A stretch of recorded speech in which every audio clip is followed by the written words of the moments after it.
Anisha, so at the very beginning of this very case that's being heard in the Supreme Court, what we are given to understand is the CBI is first and foremost laying out all the particular sections, the charges under which Kuldeep Singh Sengar was convicted back in the time when he was years ago, and that is the first point that's being brought out in terms of what is the punishment term for each of the sections or each of the charges that he was levied with at that very time. Well, the Solicitor General, as Nalini was also pointing out, is arguing on the technicalities of how rape is defined under the IPC and under the POCSO. The basic argument that the SG is raising is that the High Court has taken the wrong interpretation, that since the victim was 15 years and 10 months old at the time when this incident happened in 2017, the aggravated punishment for imprisonment has to apply anyway because she was under 16 years of age. He's also arguing that the aggravated punishment, that the minimum punishment even in 2017, prior to 2019 amendment, and this is something we've been discussing since the morning, Shreya,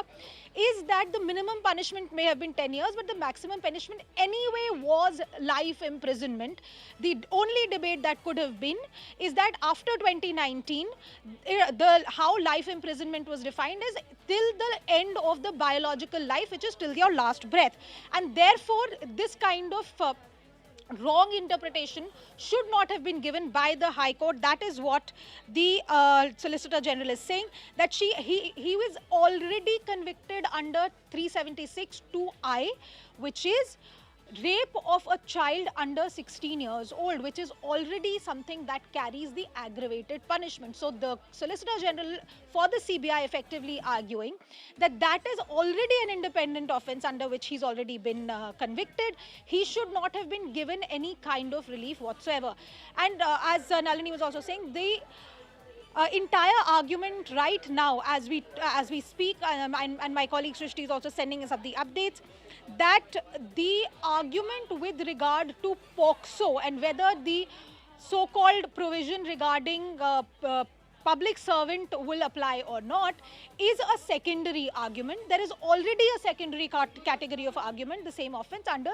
376 2I is already there. So for any reason whatsoever, the High Court should not have said that the lighter punishment, so to speak, which is that he could have been given this benefit of a minimum sentence, that categorization should not have been given. That is what the Solicitor General is arguing. At the same time, he's already saying that the dominant position that Sengar was occupying as an MLA, as a public authority, as somebody who's in a position of authority who can influence persons, that aspect should have also been considered by the High Court. At the right now, Shreya, basically what the Solicitor General is doing before the Supreme Court is taking the court through various definitions that are there under the rape law, under POCSO, and how they interact with each other. How you look at somebody in authority, how you look at a police officer, how you look at somebody who has committed sexual assault on a child under 16 years of age. The fact is, Shreya, that at this moment, the argument before the court is that however you may view what has happened, however you may view, the aggravated sexual assault aspect should apply on Kuldeep Singh Sengar, whether it is from the aspect of a child under 16, whether it is from the aspect of a public servant, whether it's with the aspect of the person in a position of authority. All of that should have been taken into account. And the Solicitor General is basically arguing that when POCSO itself does not specifically define public servant, but borrows its definition from other acts, now what he's saying is that POCSO allows the court to interpret this particular law with context, and therefore the contextualization should have been with regard to the fact that this person is in a position of authority, that this person is in a position of is in a highly dominant position, and instead of using the lighter definition under IPC, the court did have the authority to take the stricter definition which is there in the PC Act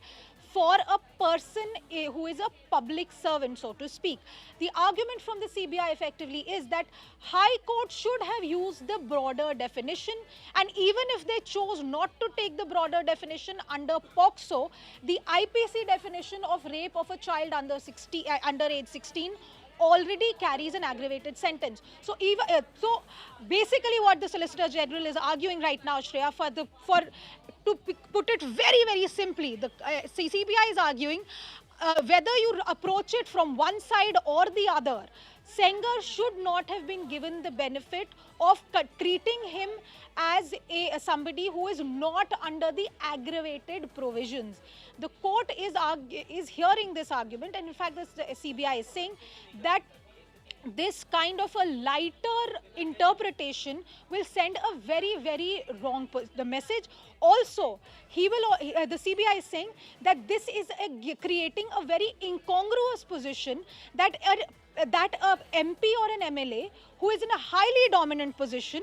is not considered a public servant, even though the PSO of the MP or the constable who is serving as a police officer is in fact considered a public servant. And that is a very incongruent argument that is being made, and the Solicitor General is effectively arguing that this kind of a bizarre, incongruent interpretation of the law should not be allowed. There is a certain sense of contradiction there when we look at the definitions, for sure, Anisha, and that is what is being relooked by the Supreme Court at this point.